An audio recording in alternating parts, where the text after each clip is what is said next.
This is going to be a good one when I'm already messing up from the very first second of it. Okay, here we go. I am Dana K. White. I am the author of several books, including Decluttering at the Speed of Life. I teach decluttering strategies that I have developed in my own home as I have dug my way out of my own piles of stuff. So, a couple of things before we get started. I take summers off, which means that I'm not for sure. This might be the next to the last one. I don't know if this will be like the next to the last or two to the last. I'm not sure. But just letting you know that that's coming, that you don't need to, although you will, some of you still will, be like, where is she on Tuesdays? Because I will probably be in the pool. I'm just saying. All right. So, a couple of things. Always remember that I have decluttering coaches now. This is my website of all coaches who are trained and certified by me. So if you need personal help, they can do that. That's what they are trained to do. So if you would like to ask questions for future lives, you can go to askdanakWhite.com. And don't forget to, as we head into summer and you're like, oh, but I need people to talk about this with, and I feel like that's what we're doing on Tuesdays. Don't forget, I do have a Patreon group where people are lovely and they encourage one another using these strategies. So, okay, let's get to the questions. I will be reading the actual question as it was written, but this is an abbreviated version there, okay? All right. There we go. Okay. What do you do if your clutter is so high that you can't get the stuff to their homes on the shelf because it is blocked by the clutter? This is a great question and one that a lot of people face, that I feel like I get what you're saying. And I also get that it's possible that you've felt like a lot of people who talk about this stuff wouldn't understand. I understand. Okay. So what do you do if your clutter is so high? So I'm going to do hypothetically here. I'm not claiming that this is what they're talking about because I know different people define that in different ways. But let's say we're talking legitimately waist high. Let's just call it, okay? If your clutter is waist high so that you can't get the stuff to their homes on the shelf because it's blocked by the clutter. Here's one of those times where we go, what is our goal here? Our goal is function. If your clutter is so high, waist high or whatever, okay, is defining you to say high here. And our goal is that this room function. A lot of stuff is going to have to leave this house, right? Like it's just going to have to actually be gone. There is no way, which there's no way in any situation, but even when you're completely overwhelmed, making the shift into realizing I cannot take this waist high of stuff and organize my way out of it. It is not humanly possible. It is not physically possible, not even meaning like the muscle to do that. I mean, like there's no physical space for all this stuff and my house be under control. So remember function, that means that this stuff that is high, waist high, it has to go. Like it has to either go to a home or it has to leave my house. If it's waist high, a lot of it is going to have to leave the house. So what I would do to start in that situation, if you're talking about waist high, even if it's like I open the door, I can't even get inside the room because it's this way. Just repeat to yourself, trash and easy stuff. I'm sorry. Yeah, trash, easy stuff, meaning if you can get it out to another place in the house, or dead donations. Trash and dead donations, because those are things that are going to leave the house, to not have to be dealt with, to not get in the way of getting to wherever it is I need to get to. Okay. So zero in on trash and dead donations. Now I want to say with this, it's possible you are in this situation because you have a hard time identifying trash, right? So if that is you, and even after you say, Dana says decision-free trash, trash that I don't have to analyze or think about. I'm looking for actual trash. And so you really are trying to identify items here that I could get rid of. Here's my paper towel. Okay. This is trash. That's what I'm talking about. I'm talking about like, oh, of course. So this isn't hard. Oh, you mean just actual trash? All right. That. It's possible though that you might be in this situation because identifying trash is actually very difficult for you. In that case, item by item, with the goal of throwing things away and sticking it in the donate box, item by item, pick it up and say, if I needed this old used paper towel, where would I look for it first? Many times that will help reveal that it's actually trash. Okay. So, but the goal there is getting stuff into the trash or out in a donation box as a dead donation. Okay. But maybe you need to ask yourself that question to do that with the goal of eliminating and reducing the overall pile. So you pick this up and you say, is this trash? I'm sorry, you say, you know, if you can identify it as trash, you just stick it in the trash bag. You don't ask a question. If you can't identify trash, you start saying, if I needed this item, where would I look for it first? Okay. Oh, wait, that's trash. It goes in the trash bag. But then I pick up this item, okay, and I say the same question. If I needed this item, where would I look for it first? Oh, it's all the way over there in that spot. Okay. I'm going to get this as close as I can get it to that. I can't walk into this room. It's waist high. I'm going to get it as close as I can. So it would go over there. I'm going to reach there, but I'm not going to make that space any better. I'm not going to make that space any worse as I do this. So what in this space where I am setting this item is actually trash? Oh, okay. Well, okay, yeah, now I can identify what am I willing to get rid of in order to keep this item. You're not doing perfectly, but you're not in a situation where you can do it perfectly because the clutter is so high. So you're doing the best that you can, but you're always making inch by inch progress by saying, yes, I'm going to put this as close as I can, which is actually on top of this same pile.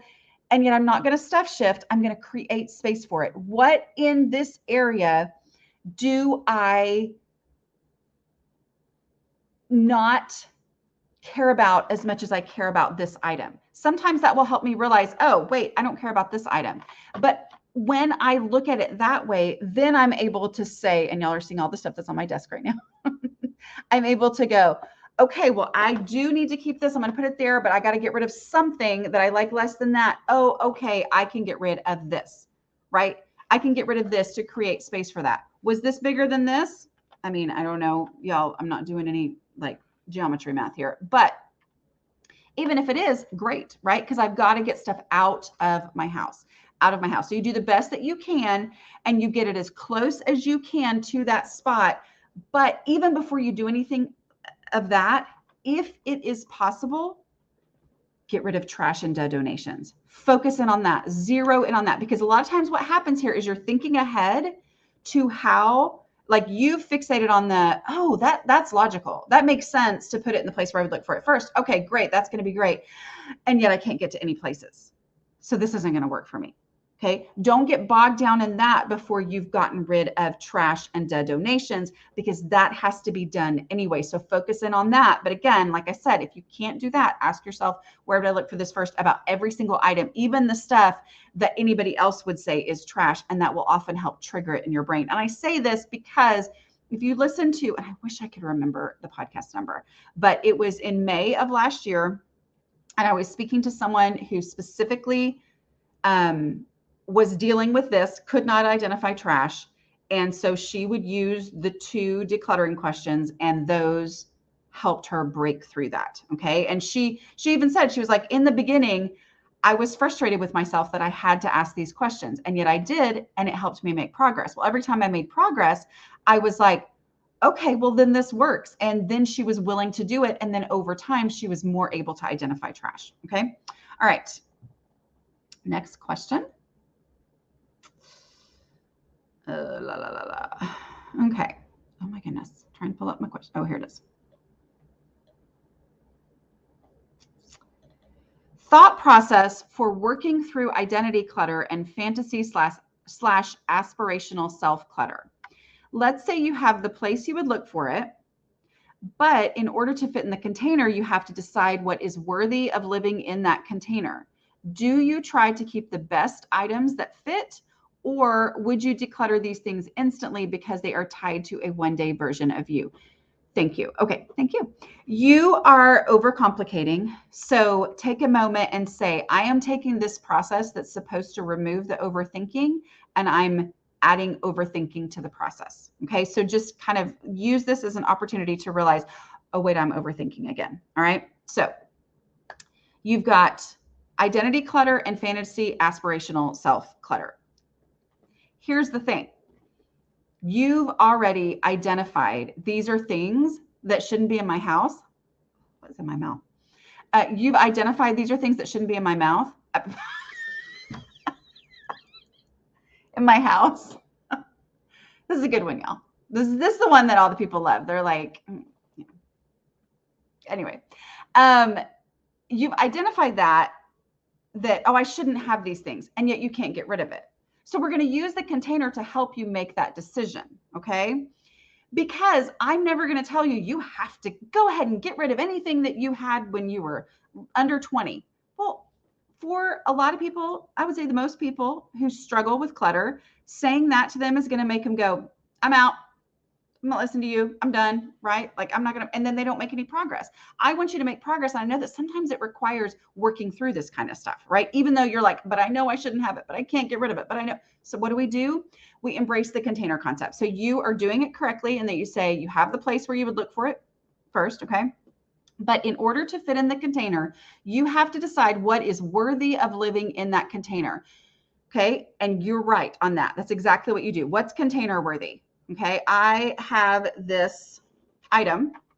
Okay, I know that sounds, it's making a sound and you may be able to hear it, but I've got this box behind my back because my back has been killing me. And I'm trying to like find the right position to sit in until I can, I think I'm about to spend a bunch of money on a really good ergonomic chair because this one's not. Okay, so this is the item. Okay, this identifies the past me or whatever. This is just an example, right? And I go to put it in there and I go, what's worthy? Trust your instinct. Trust your instinct. Stop the overthinking, because what you're starting to do is you're trying to use this as an example to then analyze the thing and say, is this worthy? You know, is this the best item? Should I be keeping well, then what's the best item? And then you went back to, or would you just clutter these things instantly because they are tied to a one-day version of you? So instead you go, okay, this container is full. It's got ramen in it. Okay. I eat ramen right now in my right now life. Okay. This represents my olden times. I mean, these are examples, right? This represents a former version of me. There is no room for this item, even though I would look for it here first. There's no room because it's full of ramen. I just go, I go on my instinct and I go, am I willing to have a little bit less ramen in order to keep this item that I would look for here first? I was able to answer that question. Okay. Or do I go, no, I need the ramen. I'll have to let you go because right now me needs ramen. So I have to let you go. You know, and I'm not really going to talk to it, but that's how I go with this instinct. So don't let yourself go into these back into trying to figure out, oh, but it's a past version of me. And should I have stuff that way? It's like, no, do I want to keep it or not? And is there room for it or not? And is it important enough to me to get rid of the ramen? So kind of take out that overthinking and say, just follow the process and let those instincts be your guide. Okay. All right. Let's see. Next one. How do you handle differing clutter thresholds in a house. For example, my husband doesn't like our fridge and freezers full, but it doesn't bother me. I'm very much like you, and he was raised a minimalist. I am usually responsible for the clutter getting out of hand despite working on decluttering. It's an ongoing process, but feeling better with your strategies. Okay, so let's make sure that we understand what a clutter threshold is here, okay? Because you said he doesn't like our fridge and freezers full, but it doesn't bother me, which kind of gives me the impression that you think that the clutter threshold is a preference. Okay. Clutter threshold is not a preference. It is not what is aesthetically pleasing to you. It's not what you like to see when you open the fridge door. It is simply what can you handle. Okay. It's what can you handle. There's a lot of things that don't bother me. Like, I wish they did. I wish I was the person who was like, oh my word, I can't believe that little display thing shifted 3 inches to the left and I've got to fix it. I wish that bothered me. It doesn't bother me. Okay. But that's not my clutter threshold. My clutter threshold is the fact that I can't handle a certain amount of stuff. It's the amount of stuff that I can handle, which I said, I am very much like you, and he was raised a minimalist. It feels like there was something else that was said here that got cut out in the abbreviation. So I am usually responsible for the clutter getting out of hand. There's the key right there. Okay. That's the actual clutter threshold. The clutter threshold is what can you handle? And you said, and it's not in the abbreviation here, but you said in your question, I am usually responsible for the clutter getting out of hand. Okay. So let's take away the idea of what you like and what you prefer and what you notice and what you don't notice. And let's say, does it get out of hand? If it gets out of hand, it's too much. All right. So that means I need to declutter more, which is then going to go down toward what he prefers anyway. Right. And also, it kind of acknowledges that maybe part of the issue here is that it getting out of hand versus what drives me crazy when I look at it. Maybe he's seeing it getting out of hand before you do, or he's seeing it moving toward getting out of hand. And then the other thing too is maybe he's cleaning out the fridge and you're like, oh, no, we don't need to do that yet. Let him clean out the fridge. Don't worry about it. Let him clean out the fridge if he wants to clean out the fridge. Okay. All right. Here we go. I know I've answered a question similar to this before because it's one of the ones that I use as a practice question for my coaches in their training course. But we'll answer it again because I know it's a real issue that a lot of people face. Any advice for those who journal, use planners and notebooks, and whether to keep old filled up items? There's an urge to hold on to journals and even old planners because they are personal, contain memories and info. Sometimes it's unlikely to digitize things. What I choose to scan or save to a hard drive cloud, which then becomes procrastinator. Would you just declutter once the notebook planner is filled? Here's what I would do. Okay. I'm not a journaler, but I apply the container concept to everything. Okay. That means it feels like you have the guilt because you're like, technically I don't need these things, but they have memories and they have information in them and blah, blah, blah. So it feels like these are not things I'm necessarily using in my everyday life.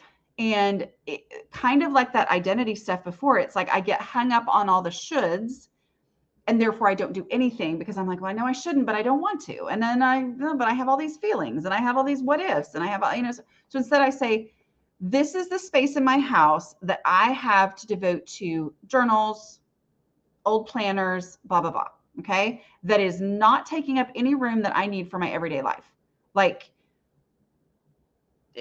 this is the space in this cabinet or at the top of this closet. And I'm like, that's the space I can devote to that. I have a container, a box, can be unpretty, whatever. This box is the space that I have for that. And I let that determine how many of those journals and old planners I can keep. And when I do that, maybe in my mind, and it could be different for you, it naturally sorts out.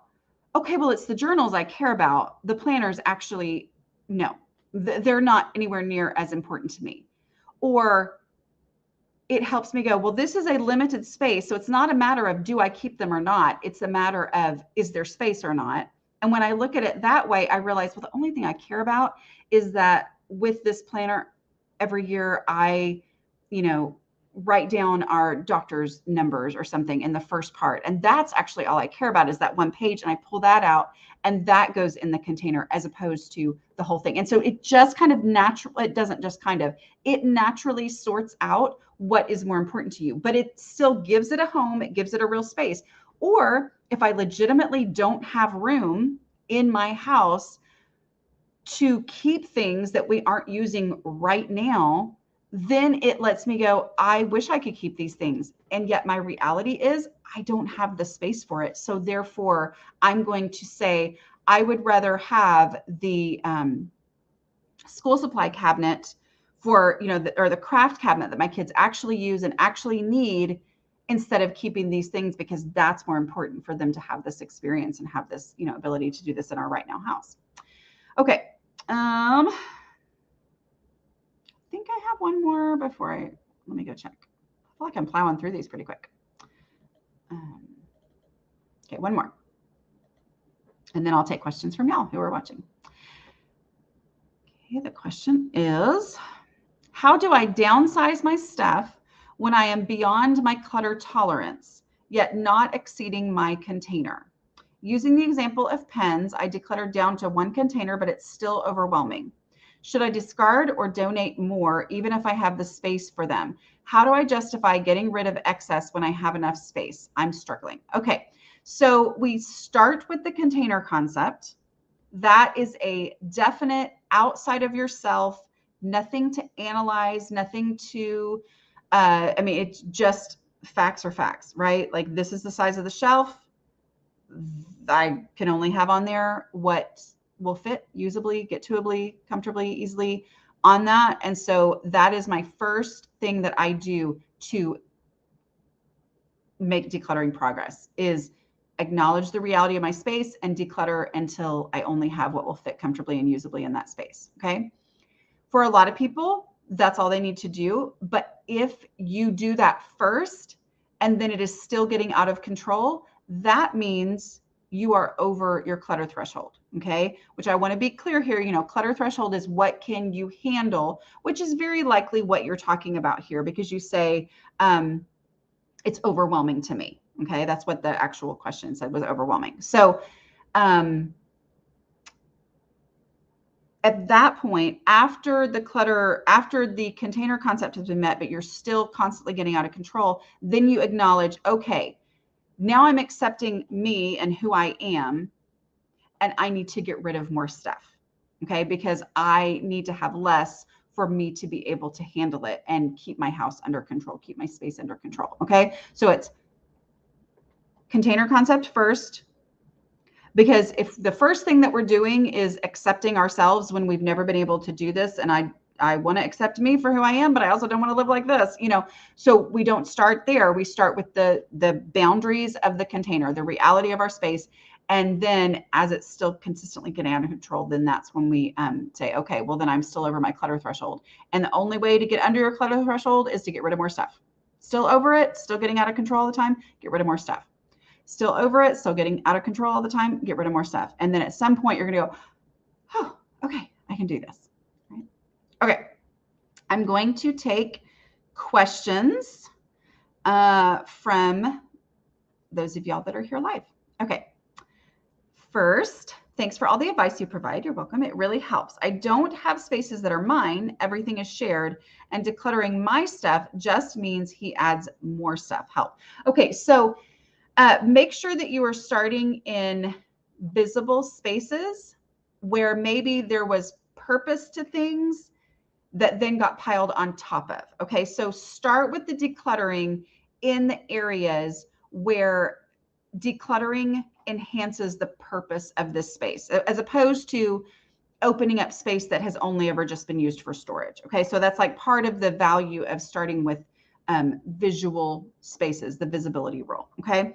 And then as you do that, like, give purpose to these spaces, right? And also don't let this discourage you. Keep on going, because you may come back to this space, declutter some more, come back to, just keep on going with your own stuff as long as there is any of your stuff left to deal with, even though this is a frustration. But one of the ways to, work on that is to really focus on usability and function of this space, and giving it a purpose in it being decluttered, as opposed to just decluttering storage spaces, which it feels like we should declutter storage spaces first, except that storage spaces, if that's how they've been identified in your house and that's how they've functioned, then other people just kind of fill them up.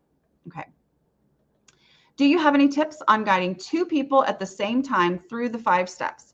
I'm trying to help my parents, but some of their stuff is legitimately both theirs, so they need to do it together. Okay. So, are they both there at the time? Then yeah, I mean, like, her stuff would be, she would be answering the questions about his stuff. He'd be answering the questions about, and then joint stuff, you'd be asking them together. So, as it comes up to, where would you look for this first? And they have 2 different answers. Well, then you start going through and you say, okay, are we talking about where you would look for it first, or where you think it should go? Is this really something that's joint, or is it you're claiming it's joint? And, that one of you has a place where you want it to go. So make sure they're really doing the look for it first, and make sure that, that you are, oh, my brain is freezing here. Make sure that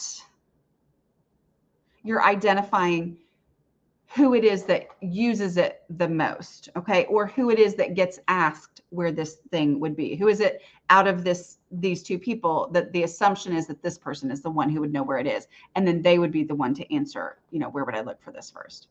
Craft stuff, baking stuff. How do you decide which pieces to keep when you can make something from all of the items? Okay, so this goes into we don't ask ourselves what's useful.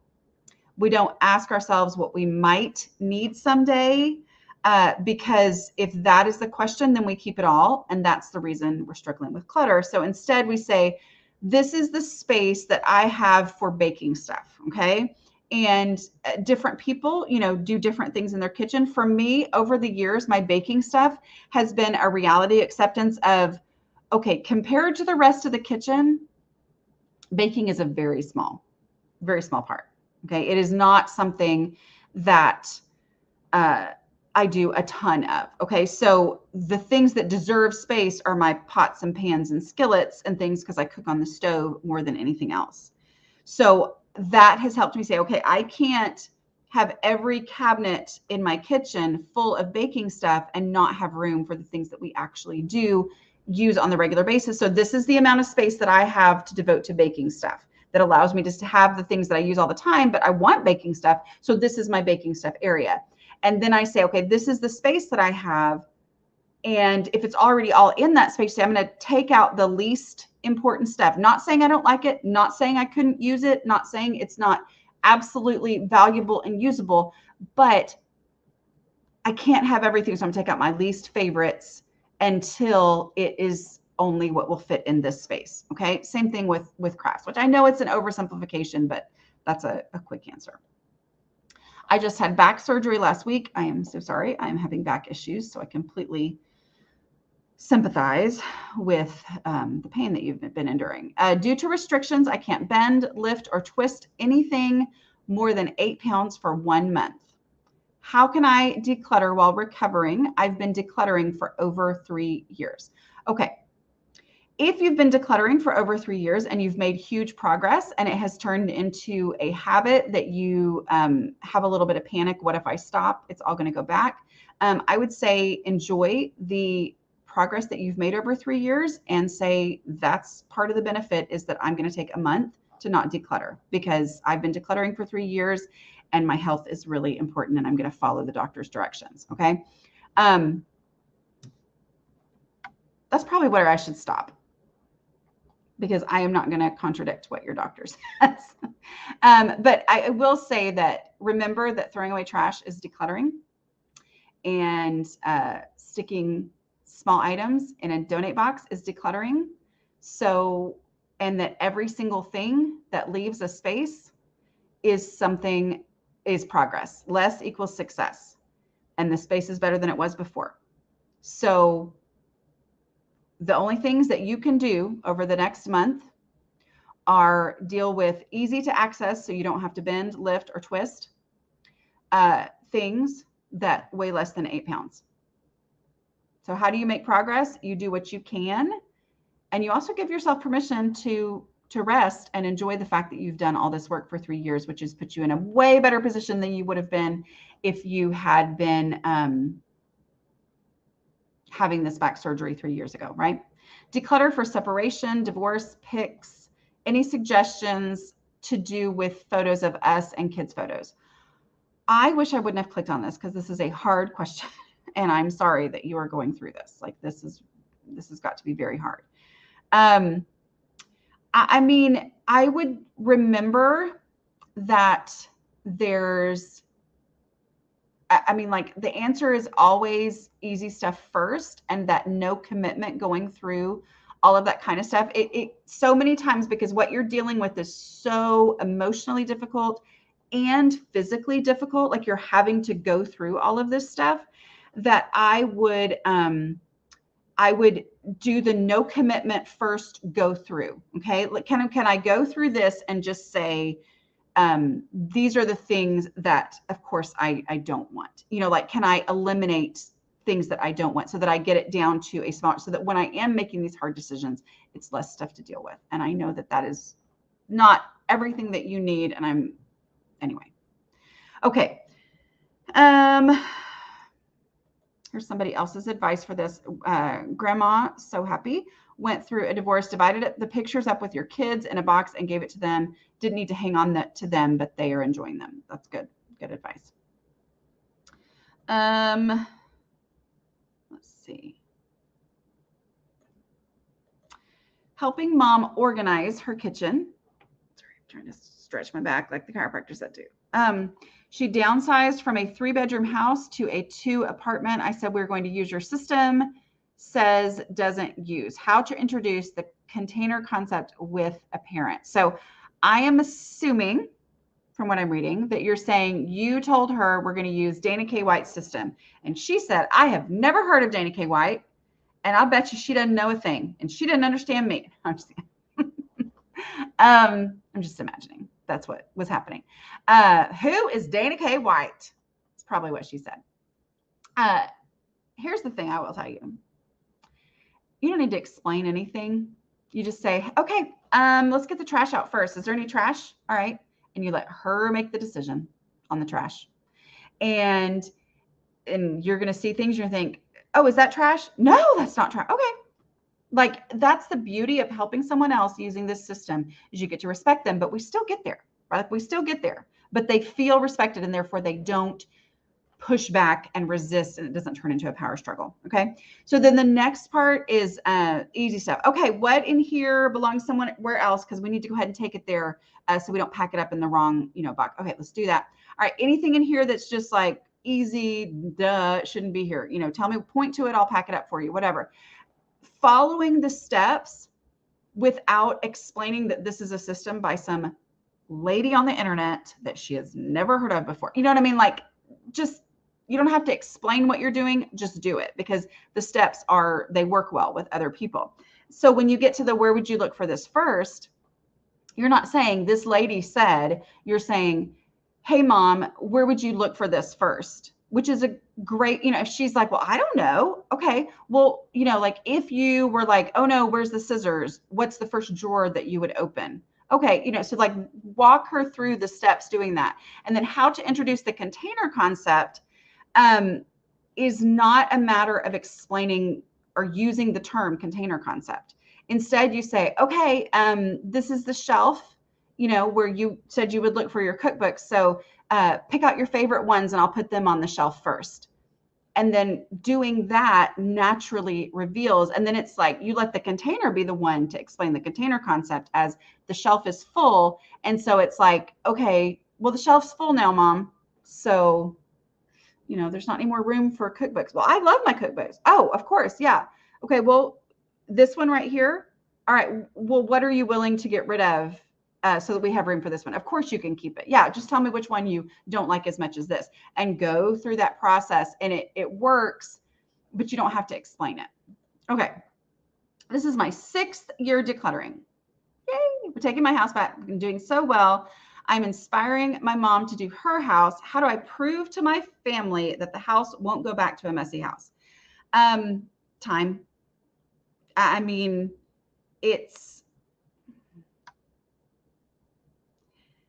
family. What is that meme that I've seen a lot lately of, it's like, I asked my kid what they wanted for lunch, and she said, not a burned quesadilla, because one time 3 years ago, I burned one side of her quesadilla or something, And I'm like, that's the beauty of family, right? Like, is they still identify you as who you used to be. It's the thing now with adult kids that I am trying to be very conscious to not do. And yet, of course, I still do it, right? Like, because that's just the natural way that family goes. So it's time. It's remembering I'm doing this for my own house.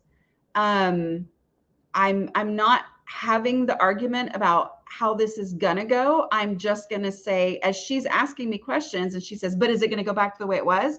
You're like, I hope not, because I have systems in place. I understand things more, but whatever it is that's going on, I'm making progress in the here, right now. So, focus in on what's going on, as opposed to, trying to, predict the future. Say, I can't predict the future, but I sure have learned things now that I didn't used to know back when it was such a struggle for me.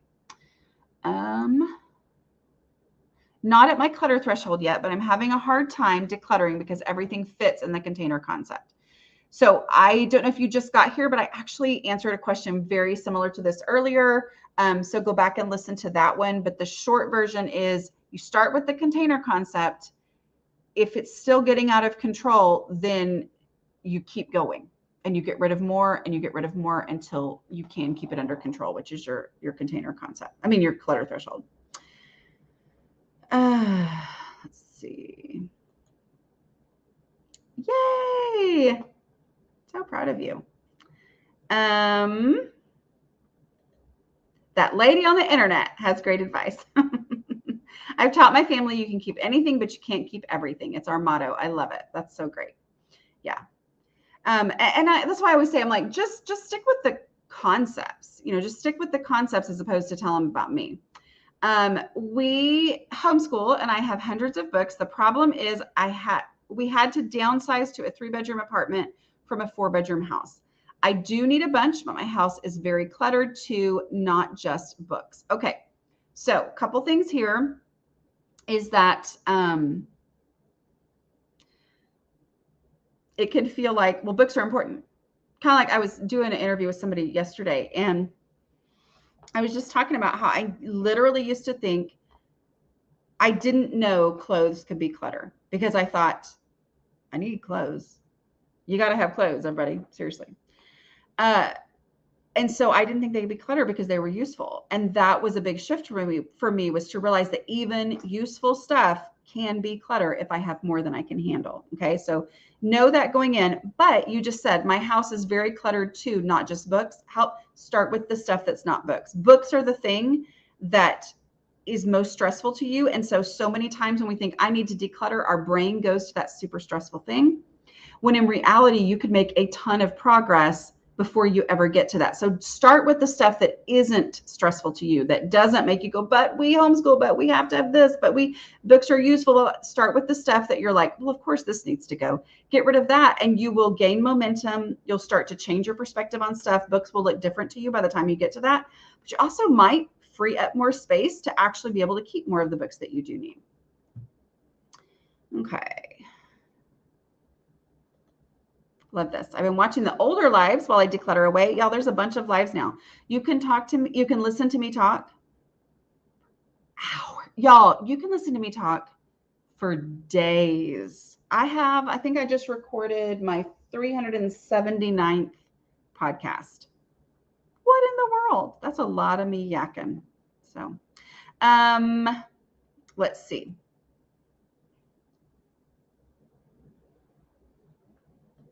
How do you handle sister declutterers?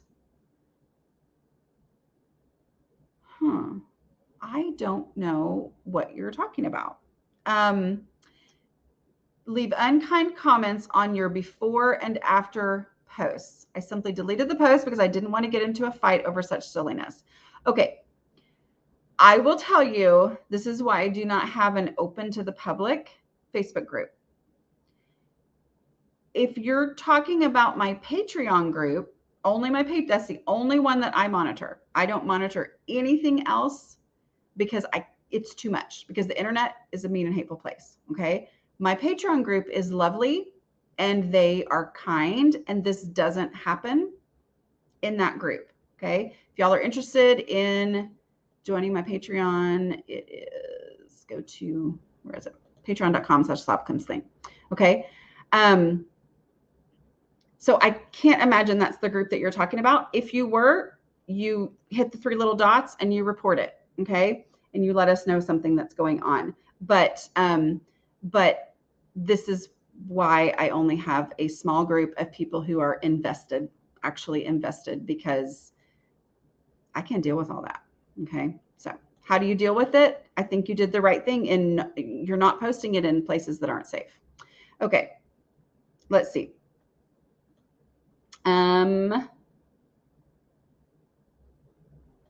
Love this. I have to say your technique is revolutionary. I've read and tried to implement all the great organizers' advice over the last 30 years, and you're the best. Thank you. Thank you. I appreciate that.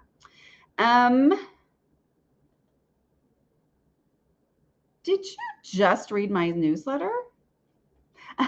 Because it was funny. I just sent out my newsletter this morning, and it was about, I think it was 3 years into my decluttering process, where I had changed how I was dealing with off-season clothes. And I wrote in the post, so it was written in probably 2012 maybe, that I was like, I know there are people who are like, you shouldn't have so many clothes, that you have to do an out of season clothes thing. And I'm just not there. And anyway, so in the newsletter, I put, so I'm sending you to this post so that you can see it's a progression of time. And I am there now. Like now I'm like, yeah, I don't want to do any kind of seasonal switchover. Now, part of that has to do with the fact that I have older kids. It's not the same as it used to be when my kids were little. I had to pack away their out of season clothes, or they would have worn their bathing suit in December and their snow boots in July. And, because kids are weird, right? So part of that is just over time and my kids getting older. But do I ever put it in? Here's what I'm going to say. And this was kind of the point of the newsletter, is do what you need to do. Okay. Because I think sometimes we're like, I need to put my out of season clothing in totes, but that's just masking over the overabundance. So then I don't, and then it stays out of control. If that's what you need to do to keep it under control, then that's exactly what you should do. But over time, if you do that and you're like, this is easy and this works for me, then you keep doing it. If you do it and you're like, okay, every time I do that, I end up missing something and I go in and I tear everything apart and it becomes, then you go, okay, I just need to have fewer clothes. So yeah, very glad for being able to listen to podcasts and videos while you declutter and clean. Your ADHD brain needs the audio going in to process so you don't get lost in your own thoughts and memories and rehashing. I love hearing from people who say that they're like, hey, every time I listen to the podcast, I get up and declutter. And just so y'all know, podcasts are free. I know y'all are on YouTube and Facebook right now, so you may not listen to podcasts. Like, you just listen to them whenever you want. And it's like the radio, it's just audio, but it's like on demand, right? Okay. I've been following the visibility rule and decluttering those spaces first before returning to those before I move on. How do you prioritize what extremely cluttered spaces to do next? Getting stuck. So you're doing the visibility rule, decluttering those spaces. You're doing great. Okay. So just be proud of yourself at this point. Which ones will help you function better? Which ones are spaces in your home that cause the most function issue? Which ones, like maybe it's a Monica closet, like on Friends or something. And it's like, this closet is the one that causes the most overall stress and messed up spaces and all that, because it's the one I have to get into the most. And so it's constantly causing, the crap-a-lanche when everything falls out. So it's like, which one causes the most issues in the function in my home and causes visible spaces to get back out of control, because this space needs to be decluttered. Focus on that and function. Where to sign up for the newsletter. Go to aslobcomesclean.com/newsletter, or you can just go to aslobcomesclean.com/5, FIVE. That has, that's where you can actually sign up for the newsletter and at the same time get a free printable of my 5-step decluttering process. Okay. All right. So the Take Your House Back. I'm just going to, so it's not on sale anymore. Okay. We did the thing. And here's what I'm going to say about that. I do not monitor in there because I don't have the bandwidth to do it. All right. I also know that I'm extra sensitive to certain comments, like I think a lot of people are, and other people aren't as sensitive to that. So it's fine. There is monitoring that goes in there. You can absolutely report things, but I don't provide any sort of guarantee that that's not going to happen in there. But I also, that's coming from me as the person who's like, I think the value is in the course itself and not in the Facebook group. I just do. I mean, I think the Facebook group is great if it's helpful for you, but if it's not helpful for you and it's causing you more angst, then maybe you need to let that go. And remember, I'm going to go through the modules of the actual course as opposed to the Facebook. So it's always that thing of, is it helpful for you? If it is, then that's what you should do. Okay. But I'm just saying, for me, the only place where I guarantee, total support and kind comments and blah, blah, blah is my Patreon group, because that is my own attention threshold or whatever. It's like, this is what I can handle. So yeah. Okay. But I know there are a lot of people who love that group. Okay. They love it, but I also want you to just acknowledge, is it helpful for you or not? Okay, wait. Is the Patron group and Facebook group different spaces, or do you need to be a part of the Patron group to be part of the Facebook group? Okay, so how this works, I have Patreon. I'm gonna go ahead and pull that up again. And so being a patron just means that you support me. Okay, you support what I do on the internet. There are perks that I give to my patrons, but you're not paying for those perks, you're supporting me. Does that make sense? And then these are some things that I do for patrons. So as a patron through Patreon, it takes a little bit because it's like an actual secret Facebook group. So yes, there is a Facebook group only available to people who are patrons. So you fill out the form after you become a patron, and then we have to invite you to the group. It's very annoying, but we can't just send you a general link, because that would mean that the group is discoverable. And everybody, part of the appeal is that it's completely secret. Okay. So you can't find it. Like, you can't just search for it and find it. So anyway, you go, if you are a patron, you get invited to the Facebook group. Another thing we do as patrons is, except for summers, we meet once a month on Zoom. And it's like seriously one of my favorite things ever, because everybody like shares their wins and we cheer each other on, and you say, this is the thing that has finally made sense to me, or this is the thing I finally got done in my home. And we're all like super excited about it. So that's through Patreon. Okay. Which I recommend, if you're going to give it a try, maybe you give it a try over summer, because it's like, well, Dana's not going to be talking about this stuff. There's not going to be new content coming out over the summer while she takes a break for her own sanity. And which is an important thing, right? But I still want to be speaking these terms and this way of looking at clutter. Okay. Thank you. Thank you very much. That was very fun. All right. How can you tell if the problem is the clutter threshold or just one's lack of discipline and ability to complete simple daily tasks? Okay. So this makes me wonder if you're talking about yourself or someone else. All right. But I'm going to talk about myself here. So, I had a friend I have a friend, happy birthday, Casey, in case you happen to be watching. I don't think you watch my YouTubes, but whatever. Anyway, when I started doing this, she's one of my good friends from college. So she knew how messy I was. And she had started, reading my stuff and all that long before. And so we were talking about one time and she was in tears and she just said, "Thank you so much for helping me."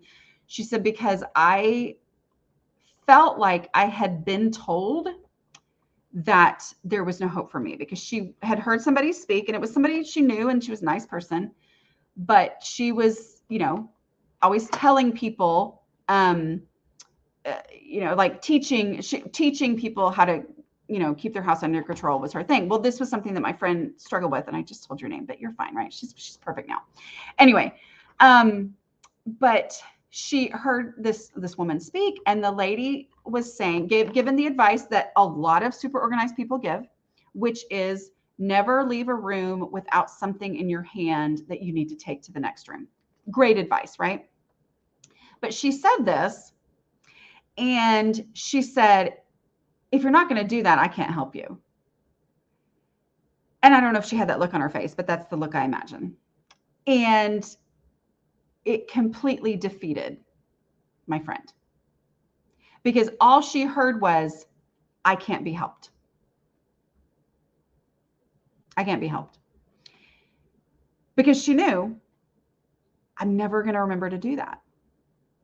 And she said, if I can't do that, I can't be helped. That's what she heard. And so it was incredibly defeating. Now, here's my answer to that. I believe everyone can be helped, but I also believe that the same solutions don't work for everyone. And so ability to complete simple daily tasks sounds like, if I say that about myself, I'm being very critical of myself, and I'm basically calling myself someone who can't be helped. I don't even have the ability to complete simple daily tasks. All right. So here's how I explain it. I am the person that randomly sets things down. I am the person who does not have an awareness that things are leaving my hand. I am the person who does not see incremental mess. Okay. I don't see mess building. I see perfectly clean. I see overwhelmingly messy. I don't see it happening to keep it from happening. Okay. Those facts about me used to make me feel like I was hopeless, because what other people would say to do, I'd do it for a day, and then it would never occur to me again until it was back to being a huge mess. And I was like, oh my word, I actually can't do this. Like, I'm flawed. There's something wrong with me, which made me feel completely hopeless. So here's the thing. When I started to make actual progress, it was not because I became a different person who could complete small daily tasks. Instead, it was, I acknowledged that I am the person who is never going to remember, or who rarely, occasionally I'll remember and then I do it, who is not going to consistently remember to always pick something up and take it to the next. Whenever I leave a room, I'm going to take something to the next room that should be there. Because if that's the only way to do it, there's no hope for me. But I am going to do a 5-minute pickup. And a 5-minute pickup, not set to a certain time, okay, which I'm not going to go into all that. There's a whole chapter in it in how to manage your home without losing your mind. But I don't assign it to a certain time, because that doesn't work for me. Other people say that's what you should do. You should have an alarm go off and do it at the same time every day. Well, I've got all these stories of why that doesn't work. And one of those stories is the alarm going off during the Easter service that I was in charge of directing. Okay. And so it can't always work to just do that. It has to be this way. But instead, I say, what does work for me? A 5-minute pickup. If I will do a 5-minute pickup every day at some point, or almost every day at some point, then all those things that randomly left my hand without me having any awareness that I was setting it down, those things get put away. If I will get rid of stuff so that even when I get into my zone of creativity and I look up and everything that is in my house is all spread out everywhere, it's so much less stuff. And now in a couple of 5-minute pickups, it can all be put back, because everything actually has a place. So there is a way. Decluttering is the answer. and embracing how you actually function and what does work for you, that's the answer. Okay. All right. I'm sorry. Oh, I got really preachy there. And I need to turn my air on. Anyway. Okay. Yeah. This is a real issue. And I'm telling you, you are not beyond hope. You are absolutely not beyond hope. And I'm going to answer this one last question before I go, because it's time, right? How do you make yourself quit after 5 minutes? If you want to keep going, keep going. But I set the timer and I just say, okay, I thought this was how do you make yourself do 5 minutes? And instead you actually were saying, how do you make yourself quit after 5 minutes? I don't have a problem with that, because for me, it's like, whoa, 5 minutes is over. I am done. Like, I'm super excited to be done, right? So that's not my issue. If you want to keep going. But remember that 5 minutes makes a huge difference. So how would you do this? If you find that if you're not starting because you're like, every time I start, I end up, spending 3 hours and I just don't have 3 hours right now, so I can't do 5 minutes. If that's what's going on here, do the 5 minutes and take a picture before you start. Set your timer for 5 minutes, take another picture at the end of those 5 minutes. Even if you think, well, I'll probably keep going, just to see what 5 minutes can do. There is something so powerful about figuring out and seeing clearly, this is what can happen in 5 minutes. Okay. All right. Okay. So somebody asked about my t-shirt. It's not my favorite one. It's not my favorite t-shirt. Okay. So that's why I hadn't really said anything about this one. Should I take the banners off so I can show you? Okay. I'll show you real quick. It's woulda, coulda, shoulda, did. I think it's still on Amazon. I'm not for sure. Well, that was not the most flattering picture in the world, but y'all get the picture. Hopefully all the banana people will. I love people who grow bananas and eat bananas, but you know what I'm talking about, right? Will not be here at the end of the video. So, okay. There we go. All right. I'm going to quit there, and it's been fun. Don't forget, I'm not going to do these over the summer. So I will be back in the fall. We'll do some more in the fall. All right. Bye, y'all.